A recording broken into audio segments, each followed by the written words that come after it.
What's up, everybody? Noah Kish back here for my early review of First Date. This is available on July 2nd in theaters and on demand. First Date is a comedy, crime, thriller mystery all about Mike. All Mike wants to do is go on the first date with the girl next door named Kelsey. But his plans implode when he tries to buy a car from a shady man, and it is a shady 1965 Chrysler. Now he is being chased down by criminals, crooked cops, and a crazy cat lady. All he wants to do is go on his date, but he's late, and now Kelsey thinks that he wanted nothing to do with her. The movie is good. I think this is a good movie. The problem here is it just doesn't do anything new. We've seen this plot before. I was really interested in this movie because I believe this was at Sundance. Or Tribeca, or TIFF, or something like that. It was at film festivals, and I wanted to see it before then. Magnolia Pictures was nice enough to send me over a free screening link as well for their new horror movie called The Evil Next Door, which I will be reviewing very, very soon. First Date has a lot of things going for it that is good. Like Tyson Brown. Tyson Brown as Mike is really, really good. This is only his second acting credit, and this is his first leading role. He was in is this a movie? Is it a short? It was a short called Manufactured Beauty. This one, I think, is a really good stepping point for him. I think this is one that he can easily launch off of and launch himself a career. I thought it was really good in here. I thought that the screenplay written for him was very well done. The problem is the movie has a lot of tonal shifts that really do feel rushed at some points and unneeded. There's portions where there's a jump scare that is unneeded. Thus, it's a false scare. And the crime portion of the movie really picks up. But the comedy kind of bogs that down at some points. But also, there's portions where they're on the run or fighting somebody, and Kelsey just cracks a joke. There's a portion where Mike cracks a joke. Mike's friend cracks a joke. And it's just unneeded.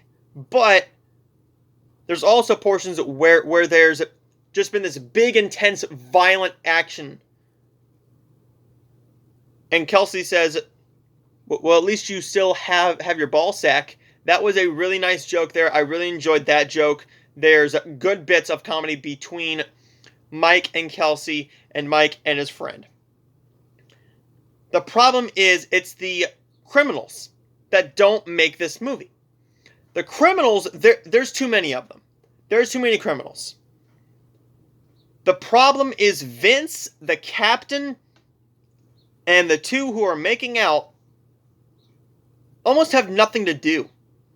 Vince is there to basically be the whining, bitching sidekick criminal who basically has to do the dirty work for the captain.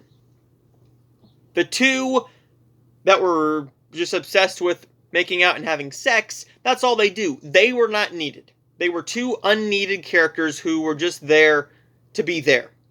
So unneeded characters is a problem with the movie. However, does that make this a bad movie? No, and I'm going to tell you why. Because we don't get a whole lot of chemistry between Mike and Kelsey at the beginning of the movie, except through a phone conversation to set up the date, which is very, very well done. Very, very well done.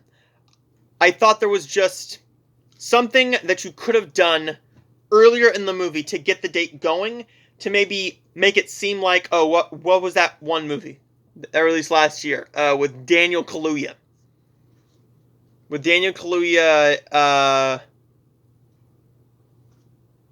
oh, that's going to drive me nuts. That is going to drive... Queen and Slim. Queen and Slim. I thought you could have made this a different version of Queen and Slim.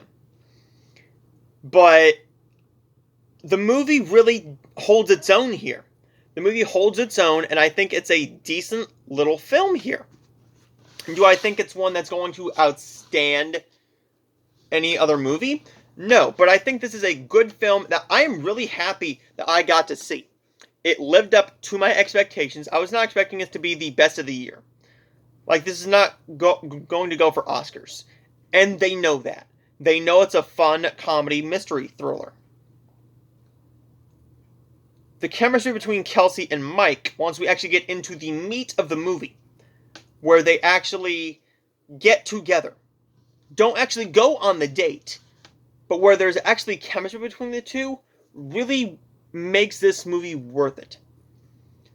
There's also a element where Mike's friend is at this party doing all this stuff with this one girl. That was very unneeded. It added in bits of comedy that did not work, but the comedic beats that do work are hilarious. I.e. the ball sack joke. I.e. Kelsey ultimately being a badass and kicking the captain's ass. First Date is a decent little film here. I'm not going to bog this down to a 2.5 stars, like a critic that I really do trust did. First Date was one that I knew what I was getting myself into. I knew it was not going to be perfect, but I wanted just a fun, comedic mystery crime thriller, and it delivered that for me. Thus, I'm going to give First Date a B. It's a really decent little film here. It's nothing special, but it's definitely worth your time. Definitely go and check this out in theaters if it's playing around you, and rent it on Amazon Prime if it is not. It'll probably be $5.99, $6.99 when it comes out on July 2nd. I will see all of you guys for my next review, which is going to be for The Evil Next Door. So I will see all of you guys next time.